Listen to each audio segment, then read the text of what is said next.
Hello, কি অবস্থা সবার? আজকে আমরা একটা মজার জিনিস শিখবো, মানে ইন্টারেস্টিং জিনিস।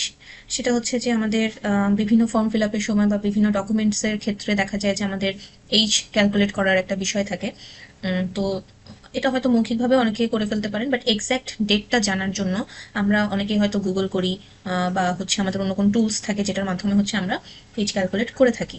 বাট যদি আপনার কাছে ইন্টারনেট সংযোগ না থাকে, কিংবা আপনি যদি হঠাৎ করে গুগলে অ্যাক্সেস করতে না পারেন সামহাউ, আপনার কাছে শুধু আপনার ল্যাপটপ আছে এবং ল্যাপটপে যে মাইক্রোসফট এক্সেল আছে আপনার কাছে সেটা আছে, তাহলে আপনি কিভাবে এজ ক্যালকুলেট করবেন, এক্স্যাক্ট ইয়ার, মান্থ এবং ডেট, সেটা আজকে আমি আপনাদেরকে দেখাবো।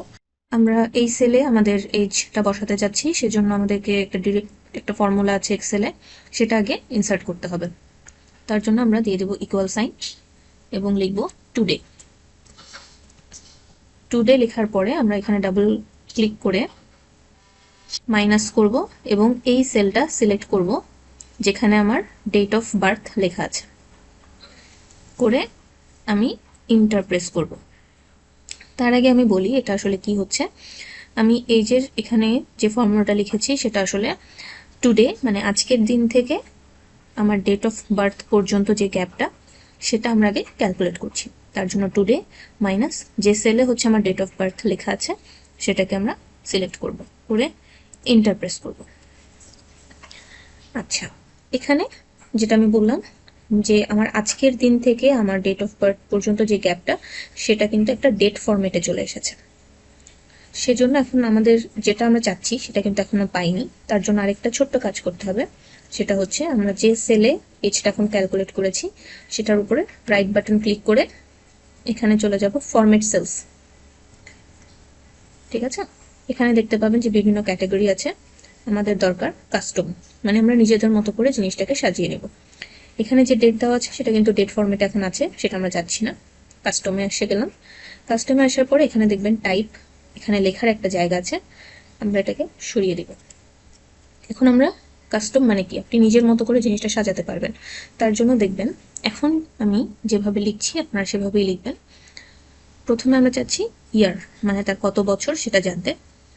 সো প্রথমে দিব ওয়াই ওয়াই, এখানে তার বয়স যেটা অ্যাকচুয়াল এজ বছর সেটা চলে আসবে। তো যেহেতু আমি স্ট্রিং মানে হচ্ছে একটা লেখা চাচ্ছি, তার জন্য এটাকে স্ট্রিং এর মধ্যে লিখে দিব ইয়ার্স। ঠিক আছে, তারপরে আবার স্পেস দিয়ে লিখব মান্থ, এম মান্থ। মান্থ মানে ওই সংখ্যাটা এখানে চলে আসবে, এবং আমি তারপরে আমার লেখাটা চাচ্ছি কত মাস।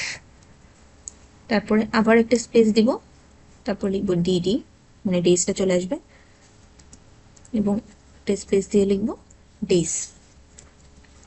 ঠিক আছে, এটা কি হলো, ধরেন আমার 28 বছর, সো এখানে 28, আমি চাচ্ছি ইয়ার্স লেখাটা আসুক, years. Month for example 7 months, so 07 months, এবং ধরেন 20 দিন, সো 20 ডেজ। এভাবে লেখাটা আমার সাজানো আসবে। এবার আমরা প্রেস করব ওকে।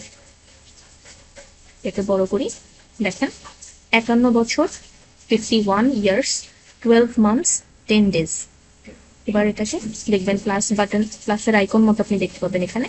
এটাকে সিম্পলি টেনে নিচের দিকে নিয়ে আসুন। দেখুন সবার বয়স আজকের দিনে কত সেটা আপনি এক্স্যাক্ট ডেট, মান্থস এবং ইয়ার, মান্থস এবং ডেজটা পেয়ে যাবেন।